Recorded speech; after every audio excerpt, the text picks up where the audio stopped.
Bagong palit tayo guys ng ano, ng piston ng main engine. Piston ring. Bagong Shout out muna kay Bugi. set out kay Pogi. Di mo na tayo magkakape. May intermission lagi sa likod mo. Sige, guys. Mamaya na magkape. Ganun muna tayo, adjust mo. I-running in muna tayo bagong piston ring natin. Running in muna Okay. tayo. So, paano mag-adjust sa running in? Sa cylinder lubrication. Okay. Tapos, punta sa cylinder Yung current feed lubrication. rate natin is 0.94. 194. Basic feed rate So, natin. ilagay natin ang saan yung kodigo natin? 1.7. Okay. So, ito, running in new or recondition liner in new piston rings based on standard BN70. BN70. Cylinder oil. Okay.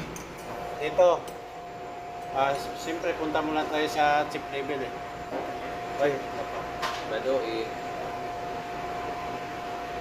Yan, ka-chip na. Tapos, lagay natin ng 1.7. Okay. So, ilagay natin yung 1.7. Sa running in yan, titingnan natin running in. Apply to one cylinder. number 7 lang. Number 7 lang tayo. Sa number 7 yung pinalitan natin eh. Okay. Ito Number 7 Number lang. roll natin. Okay, so apply to 1.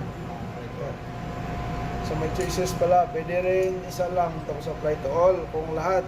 Oh. Kung apply to 1 lang. Isa lang naman yung Yun. number roll natin. Number 7 lang. So ngayon, 1.7 na siya. Number 7 Okay. na.